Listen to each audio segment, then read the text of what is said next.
for many years we have been used to tracking the products as they leave the factory and go into the market, so that we have full traceability of what happens to the product itself. But it seems like there's a trend towards understanding the processes around the product within the production now. I think that's absolutely right.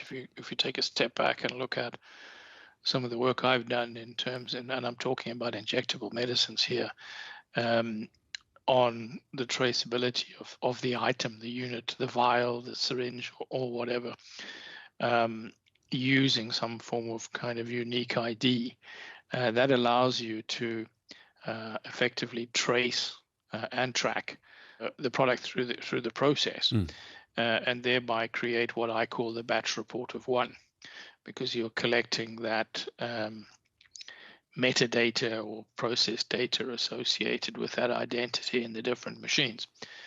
And that, from a traceability perspective, is the best case, or the most effective case. But as we touched on a little bit earlier, some of these machines may be part of a whole production line, and so therefore, as I said, if you want to try and optimize a process upstream from where you are doing some analysis, that becomes much more challenging, because then you need a range of techniques and systems or use cases, SOPs, whatever you want to call them, to manage that process. And if it was possible to kind of create a unit report, if you want, of an individual container, but that container doesn't have a unique identity, that would be a really good system or setup that allows people with big production lines, if you want, to really understand what's happened in the various different stages of that production process. Because I guess that is the kind of the ultimate challenge that we're seeing, is that in many of these situations, the item is not unique. It's the process that it is going through that could potentially create some uniqueness for it. So storing those and handling those intersections you would have when you go from a filling process to an inspection process to an assembly process and the packaging process is, of course, where you lose the trace if you are not paying attention to what's going on. Indeed. For example, you were in a packaging process or an assembly process, and you wanted to understand, why there were certain defects. If you had some traceability back up the line, you would be able to understand that better and take action.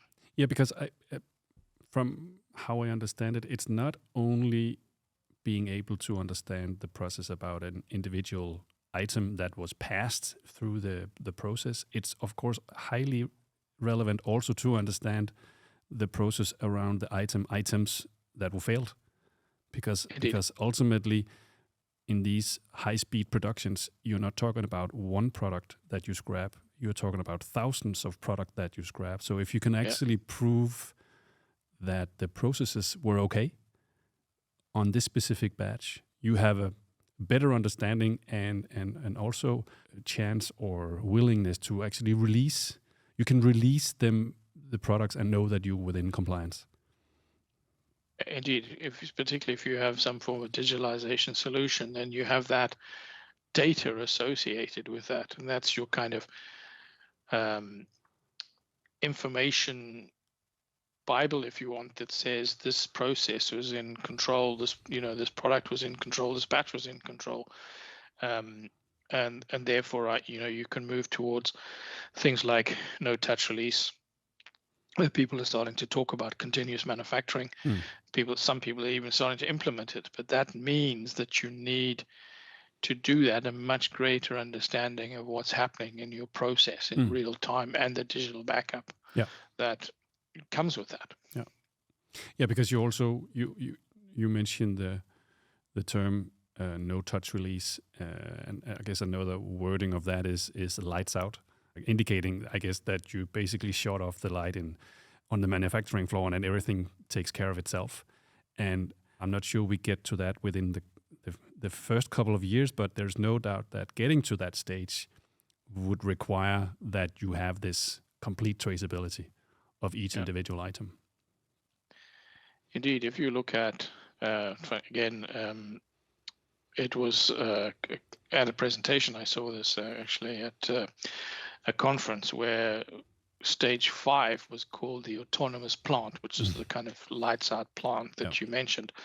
It needs to be autonomous in supply chain and things like that as well. But the benchmark of where we are today as an industry against 0 being or 1 being completely manual and 5 being lights out, we're at about stage 2.25, 2.5 if you're lucky. So we have some way to go to get to that point where we are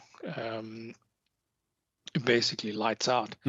But there are companies pursuing today very actively no touch release and the technologies and the digitalization around about that.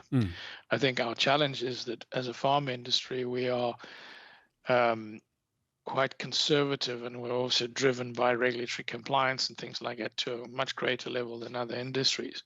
But what people forget that every chip in every phone, in every PC has a unique identity coming out of a wafer plant, basically, and has had for around about 20 years. So, traceability at high speed and high volume is nothing new. It's just that we need to grasp the kind of nettle, but we are driven by a kind of conservative environment.